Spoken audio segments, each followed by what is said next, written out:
Hey guys, my name is Kaushik Shivshankar. I'm a student of VIT Chennai, and today I am here to talk about password attacks. Let's get started. Let me just give you a quick introduction into password cracking, and then we can move on to how to practically do it. Right? Everyone hates long lectures, so I'll try to keep this quick. Uh, Passwords in the web, they are not stored without encryption in plain text, right? This would be careless and will be a huge security threat. Instead, they are stored as a string of what looks like nonsense.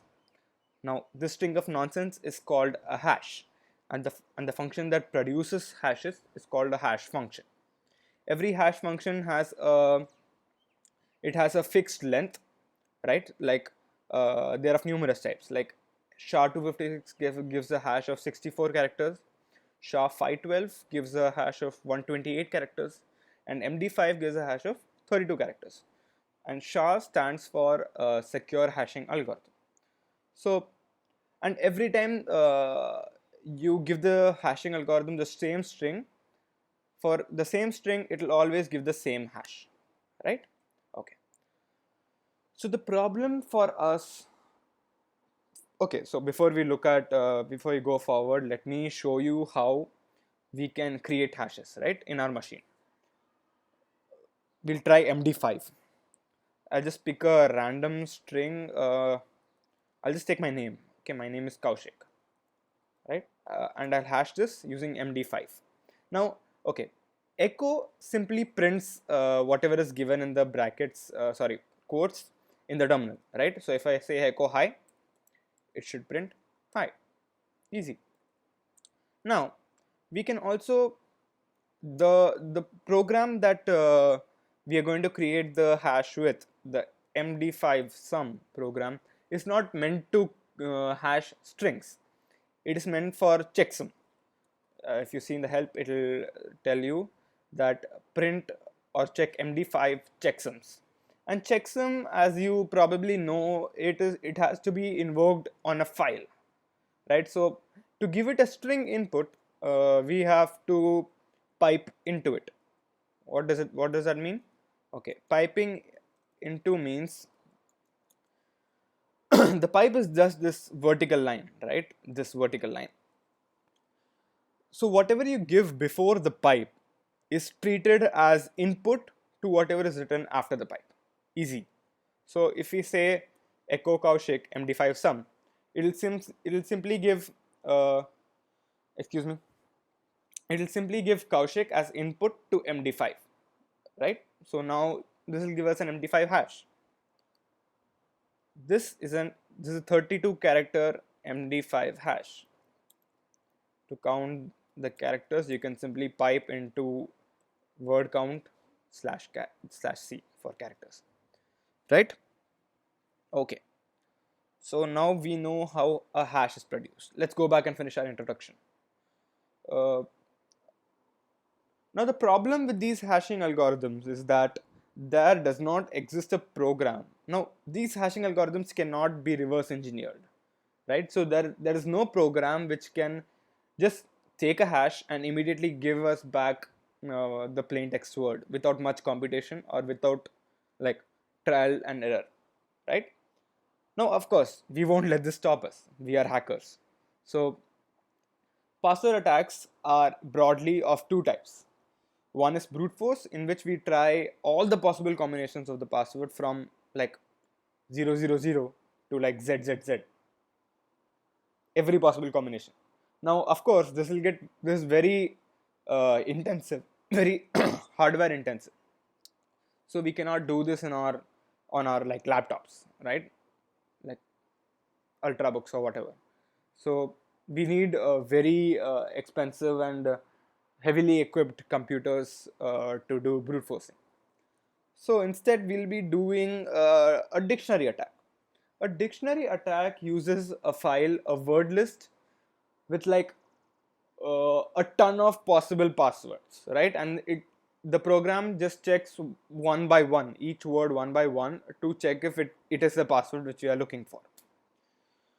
Okay, so and the program we'll be using to carry out this attack is called Hashcat. and you don't have to install it. It is if you have Kali, then you have Hashcat built right into it. I'm using Parrot, but it's not any different from Kali. So I just typed Hashcat help to check the syntax and stuff. So the usage of Hashcat is simply Hashcat and then some options. Options is one of these, some of these, a hash or a hash file and the dictionary, right?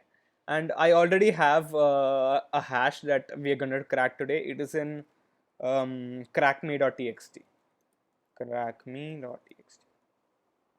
This is a MD5 hash, and even I don't know what it is. I just took something random and I just hashed it. So let's see.